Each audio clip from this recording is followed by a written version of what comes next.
চাঞ্চল্যকর তথ্য, জন্মভূমিতেই বিপদে বাংলাদেশিরা, যেভাবে পথে বসাচ্ছে রোহিঙ্গারা।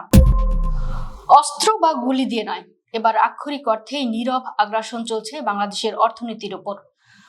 মানবিকতার খাতিরে যাদের আশ্রয় দিয়েছিল বাংলাদেশ, আজ তারাই স্থানীয় নাগরিকদের রুটি রুজি কেড়ে নিয়ে তাদের ভাতে মারার চূড়ান্ত ছক কষেছে। বান্দরবানের পাহাড়ি জনপদে এখন আর শুধু প্রাকৃতিক সৌন্দর্য নেই, সেখানে তৈরি হয়েছে এক ভয়ঙ্কর ও অদৃশ্য মরণ ফাঁদ। সস্তায় শ্রম বিক্রির ফাঁদ পেতে স্থানীয় বাঙালি ও ক্ষুদ্র নৃগোষ্ঠীর দিনমজুরের চরম অস্তিত্ব সংকটে ফেলে দিয়েছে ক্যাম্প থেকে পালিয়ে আসা রোহিঙ্গারা। স্থানীয় শ্রমিক ও প্রশাসনিক সূত্রের ব্রেকিং রিপোর্ট আজ দেশের সাধারণ মানুষের রাতের ঘুম হারাম করে দিয়েছে। প্রশাসন ও নজরদারি ফাঁকি দিয়ে শত শত রোহিঙ্গা শ্রমিক বান্দরবানের নির্মাণ কাজ, কৃষি, ইটভাটা, পাথর উত্তোলন এবং পরিবহনের মতো গুরুত্বপূর্ণ খাতগুলো আক্ষরিক অর্থেই দখল করে নিচ্ছে। সবচেয়ে লজ্জাজনক বিষয় হলো, আমাদের নিজেদের দেশেরই কিছু অসাধু মালিক ও ঠিকাদার স্রেফ কয়েকটা টাকা বাঁচানোর লোভে এই মির্জাফরি করছেন।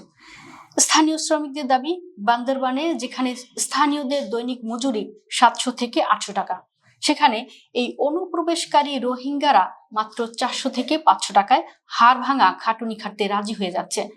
আর এই সস্তা শ্রমের লোভে পড়ে দেশীয় শ্রমিকদের আক্ষরিক অর্থেই পথে বসাচ্ছে অসাধু ব্যবসায়ীরা।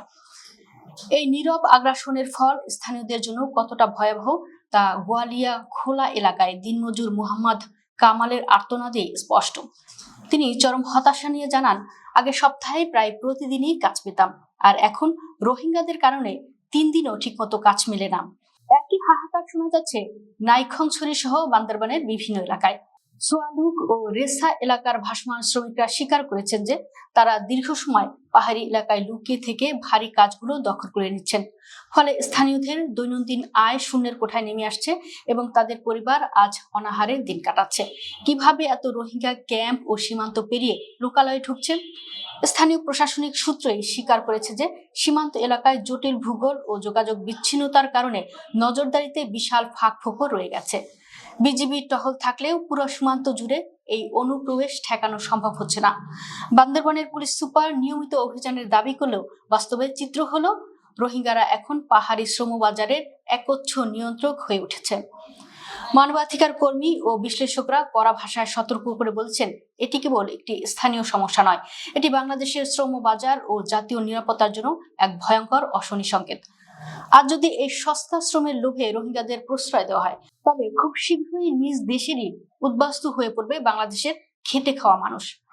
এই নীরব অর্থনৈতিক আগ্রাসন এখনই কঠোর হাতে দমন না করলে পুরো পাহাড়ি অঞ্চলের ডেমোগ্রাফি বা জনতান্ত্রিক কাঠামোর চিরতরে ধ্বংস হয়ে যাবে।